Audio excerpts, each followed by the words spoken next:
They laughed when my daughter asked for help, so I smiled, took her hand, and walked out.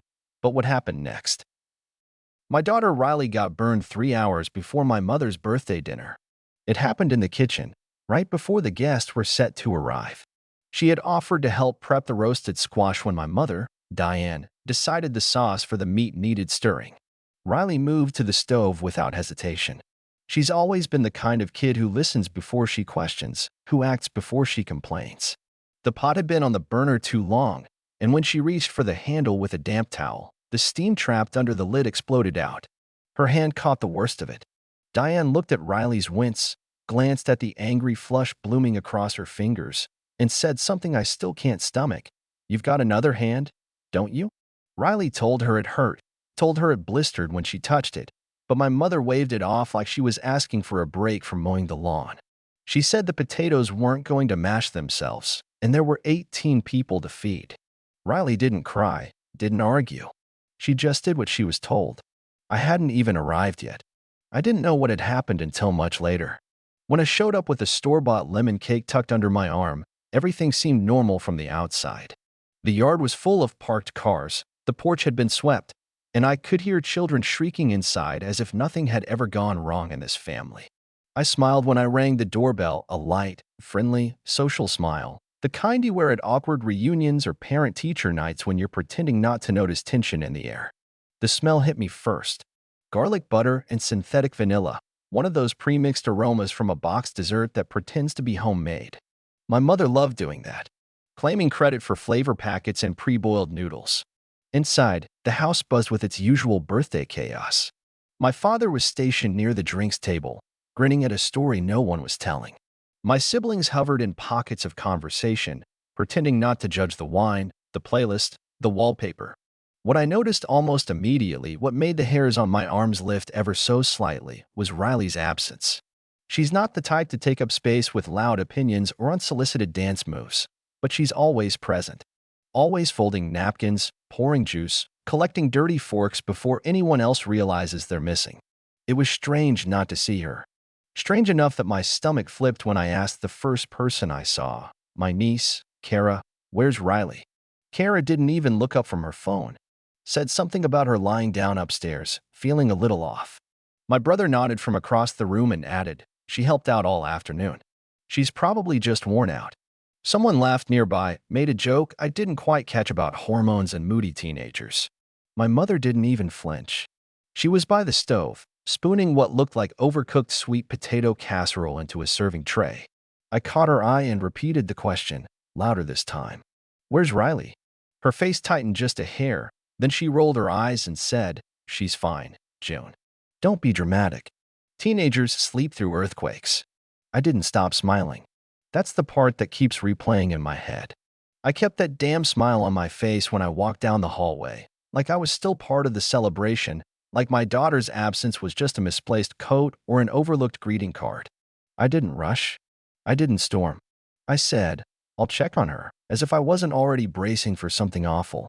The guest room door was shut. I knocked softly, once, twice. No answer.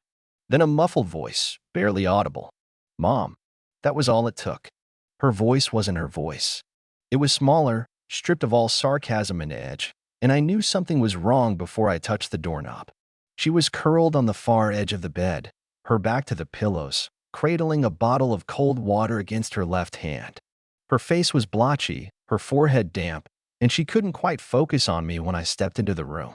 She didn't say much, just looked at me and whispered, "It burns." I sat beside her carefully, afraid to even exhale too loudly. When I reached for the bottle, she flinched. Not out of fear, out of pain. The skin on the back of her hand was furious red, blistered in places, already forming the kind of bubbles that meant infection wasn't far behind. I asked how long ago it happened, and she shrugged. "A while." I pushed. "How long is a while?" Her lips barely moved. "Maybe a couple hours." "I don't know." The way she said it made my throat clench. She wasn't trying to underplay it. She genuinely didn't know. I asked if she told anyone. She nodded and listed them off, one by one. My mother, my father, my sister, my brother. They all knew. Every single adult in that house knew. and no one had done anything except hand her a pot and say, "Use the other hand." That's when I stood up. I didn't scream. I didn't march into the kitchen and upend the birthday spread. I just helped my daughter into her hoodie, slid her shoes on gently, and guided her out the front door without a word. We walked past the bathroom, the staircase, the sound of my mother laughing like the matriarch of a Hallmark movie. No one noticed us leave. No one asked where we were going. They were too busy filling their glasses and slicing lemon bars to care. I drove fast, but not fast enough to scare her. Just fast enough to feel like I had some control over the situation. When we got to the ER, the triage nurse took one look at Riley's hand and called for a doctor immediately. Infection risk. Scarring. Delayed treatment. They said those words with the kind of calm that made them even more terrifying. I nodded. I smiled. I bit the inside of my cheek until I tasted blood. They cleaned the wound, applied medication, wrapped her hand in gauze like it was glass. Then they asked me why it had taken so long to bring her in. I didn't answer. What could I say? That she'd been injured in a house full of people, full of relatives, and not one of them thought she mattered enough to get help? That she'd told them, clearly, out loud, and they'd called her dramatic? She didn't cry during the drive, during triage, or even when they pressed the bandage down across the raw skin. She only cried once we got home, when I put her in bed, handed her the pain meds, and whispered that everything was okay now. That's when she broke. Not loud, not messy, just a few quiet, shaking breaths and one sentence I'll never forget. I didn't want to ruin Grandma's birthday, and that's when I realized she hadn't learned this kind of silence on her own. She learned it from me. Riley slept through most of the night, curled into her side like the pain was something she could hide inside her bones. I stayed in the hallway for a long time after tucking her in, staring at her bedroom door and trying to decide what part of me hurt more, the part that wanted to burn the entire family dinner to ash, or the part that felt like I had failed her first. I didn't sleep. I couldn't. Not when every thought circled back to the way she looked at me in the hospital, quietly resigned, like she didn't expect rescue. By morning, my phone was a graveyard of missed calls and text messages. 53 in total. The first was from my sister Clara. "Hey, did you take Riley? Everything okay?" That was followed by messages from my mother, all layered in artificial concern. "We're cutting the cake. Where are you? June, call me. Is everything all right?" There were no apologies. Not even a hint of guilt. Just confusion, annoyance, and the kind of performative worry that you send when your reputation is more important than the truth. I didn't reply. I let the texts pile up like junk mail. After I helped Riley change her bandage, I went downstairs, made coffee, and stared out the window while the family group chat exploded with speculation. My brother Ben chimed in with, "We didn't even know she was that hurt." My mother posted a photo of the lasagna and wrote, "Sorry Riley wasn't feeling well. She must have caught something. Poor thing." That's when I snapped, but not in the way they expected. I didn't yell. I didn't threaten to cut them off. I just took a picture of Riley's hand, wrapped in sterile gauze with the hospital logo peeking out from the discharge folder, and posted it to the group chat with one sentence. "She told you 3 times. You laughed. Then you gave her the hot pan anyway." The chat froze. No one replied for the first hour. Then one cousin, always the peacemaker, sent a thumbs-up emoji. Another left the group entirely. But then came the message that changed everything. It wasn't from Diane, or Clara, or Ben. It was from Aunt Mari, my mother's younger sister who usually avoided all family politics like they were poison ivy. I didn't want to get involved, but I was in the kitchen when it happened. I heard them tell Riley to stop whining. I saw them hand her the dish. They thought she was faking to get out of helping. They laughed. "I'm sorry." I stared at the screen for a long time, not moving, not blinking. That one message, that tiny string of words, validated every instinct I'd been swallowing for years. I didn't cry. I thought I might. But instead, I felt a strange, quiet rage settle into my chest. I wasn't imagining it. They had turned my daughter's pain into a teaching moment. And then they expected her to smile through it like it was just another day. That was the last straw. I didn't send a dramatic exit message. I didn't post a long-winded monologue about boundaries. I just opened my banking app and canceled the monthly transfers I'd been sending to help with my parents' bills. I deleted the reminders that told me to order my brother's asthma medication. I turned off the notifications for every chat group connected to my family. Then I sat down and wrote one sentence to my mother. I won't be available for therapy sessions anymore. Please follow up with a licensed provider. 15 minutes later, the phone rang. Against my better judgment, I answered. Her voice came through, sharp and agitated. Oh, now you have time to pick up? Not even a hello? I leaned against the kitchen counter and looked out the window. Is this about the money or the medical help? Silence, then a scoff. I'm your mother, she said. I'm in pain, and you're a nurse. You've always helped me. I could feel the heat crawl up my neck, but I kept my voice level. You made Riley stir a pot with a second-degree burn on her hand. Her voice rose immediately. That's not what happened. No one even knew she was that hurt. She was being dramatic. She always has been. There it was again. The same story, dressed in new excuses. No regret, no reflection. Just justification. I repeated the sentence like I'd rehearsed it in a mirror. She told you 3 times. My voice didn't crack. She went quiet. Just the sound of breathing, the kind that says someone's trying to regroup before launching another attack. Finally, she muttered, you're punishing us over one little misunderstanding. No, I said, still calm. I'm just not pretending anymore. Then I hung up. I expected guilt to hit me like a wave. Expected to second-guess everything within 5 minutes. Instead, I felt peace. The quiet was almost disorienting. No buzzing phone. No passive-aggressive group messages. Just me and Riley, sitting in the living room with ice packs and old sitcom reruns. For the first time in months, maybe years, I wasn't dreading the next obligation. Then the group chat lit up again. My mother had posted one of her infamous rants, written like a diary entry with a built-in alibi. Riley never said she was hurt. She said she was tired. We thought she went to lie down. No one knew. I've been in so much pain lately, and now my daughter won't even speak to me, even though she's a nurse. It was like watching someone try to rewrite history in real time, using crayons and glitter glue. She'd left out the part where she rolled her eyes at Riley's pain, left out the part where she laughed, called her dramatic, and handed her a steaming dish as punishment. Left out the part where Riley nearly passed out from the pain and still didn't cry because she didn't want to ruin the party. I hovered over my keyboard, debating whether I should say anything. In the end, I didn't give a speech. I just reposted the photo of Riley's bandaged hand, hospital logo still visible, and typed the same line. She told you 3 times. You laughed. You told her to stir with the other hand. The group froze again. Then hours later, long after I thought the worst had passed, came the message I didn't expect. From Aunt Mari again. They gave her the hot dish on purpose. Said it would teach her to be more careful. I heard them. I should have said something sooner. I'm sorry. Still, I didn't cry. I just stared at the message and felt something cold click into place inside me. They didn't just dismiss her pain. They mocked it, weaponized it, treated it like an inconvenience that could be disciplined out of her. That night, Riley slept with her hand resting on a pillow, the skin still raw but healing. I sat beside her for a long time, scrolling through messages I hadn't asked for, in a chat I hadn't left yet. Then I turned off my phone and just breathed, because someone had finally said it out loud. And that changed everything. For the first time in weeks, I didn't wake up to a buzzing phone or another passive-aggressive text pretending everything was fine.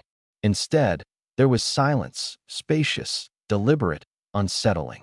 At first, I thought maybe they'd finally decided to leave us alone, let the dust settle, pretend Riley's injury was just another forgotten family incident that would fade like the awkward silence after a bad joke.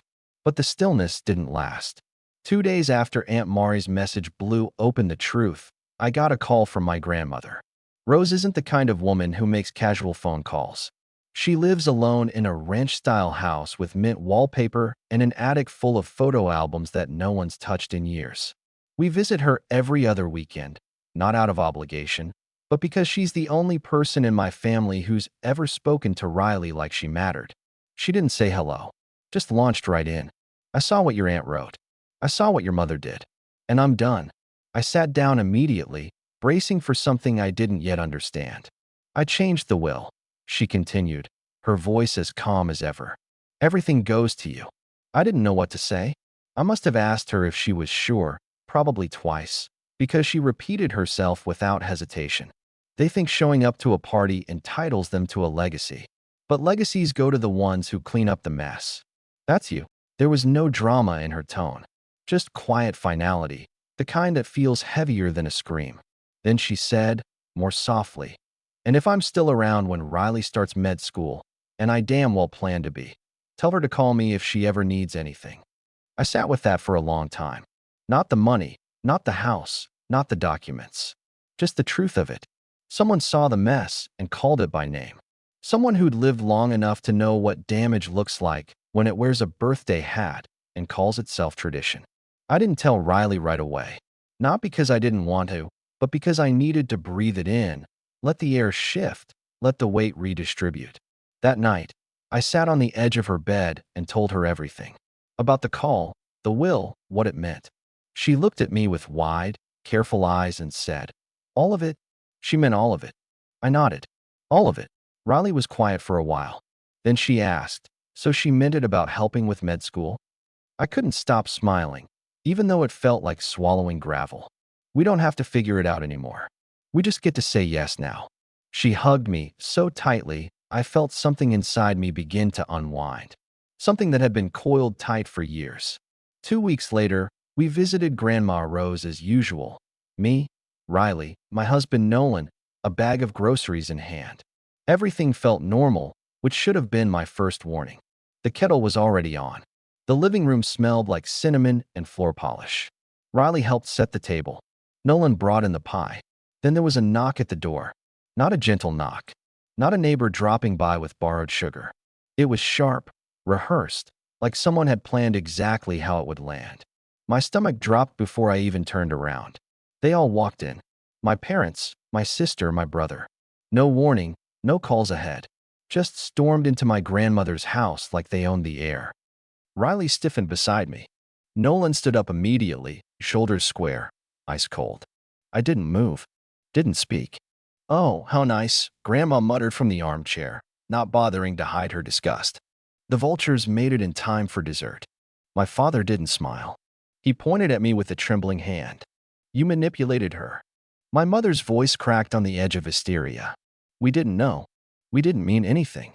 Then Ben, who hadn't spoken to Grandma in months, stepped forward like he had authority. "You poisoned her against us. This was supposed to be split." Clara, never one to miss a dramatic entrance, added with a flourish, "You made her choose sides." I stood up slowly. "No," I said, letting the words sit heavy in the air. "She made her choice. I made mine. And you," I looked at each of them, "you made dinner out of my daughter's pain." My mother's face twisted into a shade I hadn't seen since she tried that celery juice cleanse and nearly fainted at the DMV. "You don't know what you're doing." But before I could answer, Grandma stood. She doesn't move quickly anymore. But when she rose, the entire room fell into a hush like someone had hit mute. "Actually," she said, her voice low but steel-lined, "she does." She looked directly at them, unflinching. "I've watched you take from her for years. And I watched you dismiss that girl's injury like she was a prop in your birthday parade." She pointed toward Riley, whose hand, still healing, rested on her lap. "She's the only one here I'm proud of." Then she looked at me. "Get them out of my house." I didn't have to. My father turned first, red-faced and mumbling. My mother followed, crying but quieter now. Ben and Clara trailed behind, arms crossed, eyes on the floor, no one bothering to say goodbye. 3 days later, their annual family vacation was canceled. Not that they told me directly, of course. But Riley showed me a cousin's post, accidentally set to public, that read, "Plans fell through. Some people ruin everything." I didn't respond. I didn't need to. Riley had me elbow deep in university websites, excitedly planning her future even though she still had 3 years left. Apparently, prepping early had become her new hobby. Could have been worse. Could have been interpretive dance. That night, she curled beside me on the couch, her head on my shoulder, her body finally relaxed in a way I hadn't seen since long before the burn. She whispered, "You didn't just protect me. You believed me. That's different." And that's when I knew I'd done something I'd never been given. I hadn't just defended her in the moment. I'd chosen her over appearances, over peacekeeping, over the illusion that blood obligates silence. I'd chosen her, and she knew it. So when people ask me if I went too far or not far enough, I don't really answer. Because it wasn't about revenge or proving a point. It was about building a world where my daughter didn't have to shrink to survive it. And once I saw that clearly, there was no going back. For a while, the quiet felt like a gift I didn't deserve. No sudden family group chats lighting up my phone at 2 a.m. No guilt-soaked voicemails pretending to ask about Riley but really just angling for sympathy. There was nothing but the sound of Riley typing away on her laptop, planning college visits 2 years too early, and the occasional clink of mugs between me and Nolan during our quiet evenings. The absence of chaos made me realize just how much noise I tolerated for most of my life.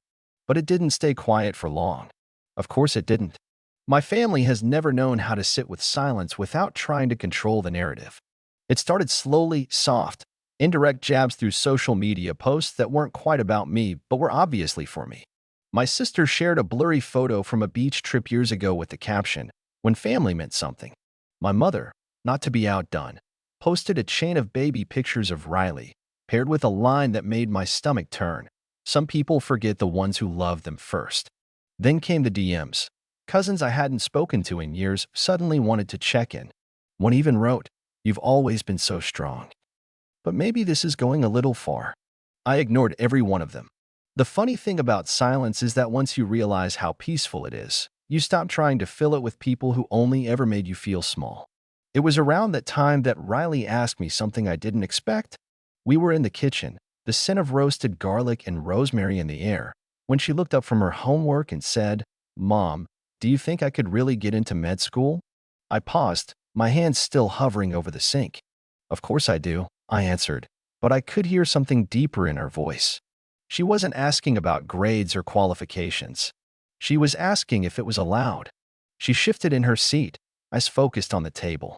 "I've always wanted to, since I was little, but I thought maybe I'd go for nursing instead. It just felt more possible." My throat tightened. She didn't say it directly, but I could hear the echo of my own childhood in her words. Like she'd been measuring her future against some invisible ceiling she didn't put there herself. I dried my hands slowly and walked over, kneeling beside her chair. "Riley, you can be whatever the hell you want, and I will find a way to get you there." She nodded, but I saw the way her eyes glistened, like she was only just beginning to believe it could be true.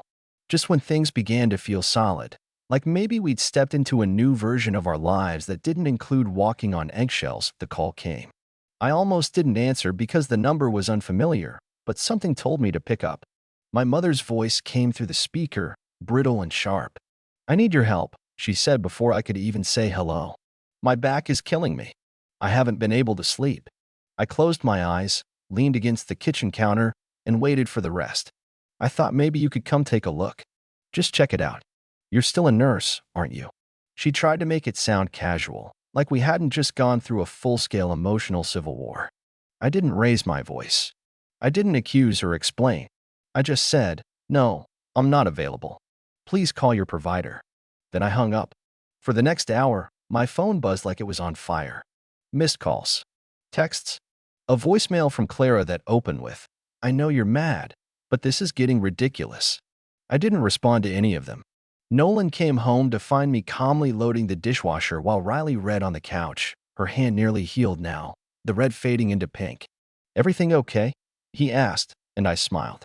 "It's better than it's ever been." But they couldn't leave it there. When they realized they couldn't get to me directly, they started circling Riley instead. Clara reached out to her through a school email account, an apology wrapped in nostalgia, pretending to be heartfelt. "I just miss my niece," she wrote. "I hope you're doing okay. It's not your fault any of this happened." Riley didn't reply. She showed me the message, looked up, and asked, "Why would she say that now?" I didn't have a good answer, but I told her the truth. Because guilt always shows up dressed as love. I thought we'd weathered the worst of it. I thought their pride would keep them away for good. But then I got a letter in the mail. Thick paper. Official seal. I opened it at the kitchen table and read the words twice before they sank in. It was a court summons. Diane was suing for elder coercion. The claim was that I manipulated Rose into rewriting her will. There was even a signed affidavit included. It was from Riley. My breath left my body before I could even process the rest. I ran to her room, letter in hand, panic threatening to drown every rational thought. "Riley," I said, voice cracking, "what the hell is this?" She looked at me, wide-eyed, then horrified. "Mom, I didn't think it would go that far." She broke down before she could finish. Clara said if I didn't sign, she'd cut me off. She said I wouldn't get any help later. I stood there, unable to speak. Not because I was angry, though I was. Not because I didn't understand, though I didn't. But because the betrayal felt so deep it didn't even sting. It just numbed. I didn't scream. I didn't throw anything. I walked out the front door and sat on the porch, shaking, the cool night air wrapping around my skin like a warning. I didn't know what would happen next, and for the first time in weeks, I felt like maybe I didn't have a choice anymore. That's when Grandma Rose showed up. Not with a cane, not with a walker. With a lawyer. Her new attorney stood beside her, a briefcase in hand and a flash drive ready. "I anticipated this," she said as I let her in. "They're predictable."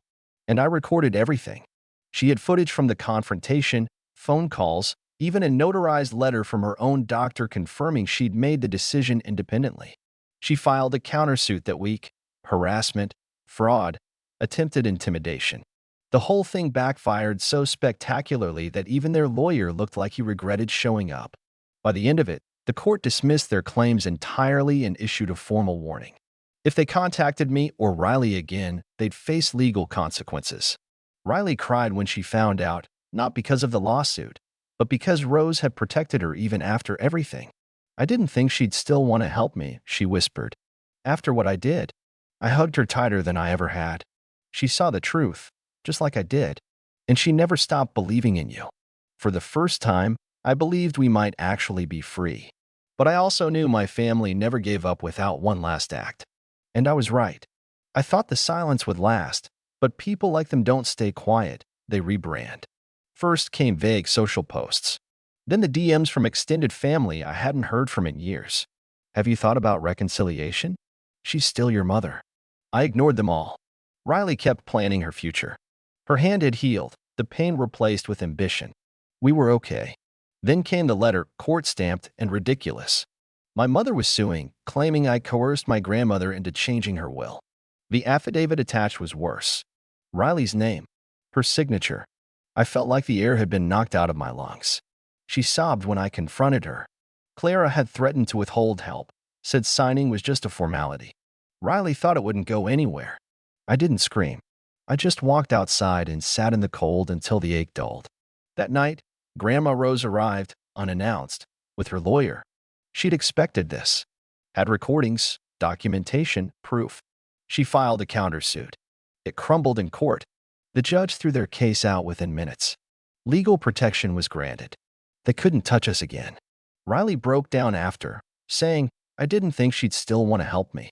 I held her tight. She saw what mattered. She still does. We moved on. I transferred clinics, started working closer to home. Riley immersed herself in pre-med prep. We added a whiteboard to our kitchen, deadlines, goals, quotes like, "Your voice matters." For the first time in forever, we were planning for something, not recovering from it. And then the letter came. Not from a lawyer. Not from Clara. From Kyle, my nephew. Just a page. He said he remembered the day of the burn. Saw Riley crying. Saw the pan. Knew something was wrong but stayed quiet. "I didn't know I was allowed to speak," he wrote. "I think my dad was wrong." I folded the letter and placed it with Riley's medical records, her college guides, and the court notice. It didn't change the past, but it proved the silence was breaking. The next day, I signed my new work contract. Riley made pancakes. We played loud music and danced in the kitchen. Grandma Rose sent a text, "Got your postcard. Frame that med school plan like it's gold." And that's what we did.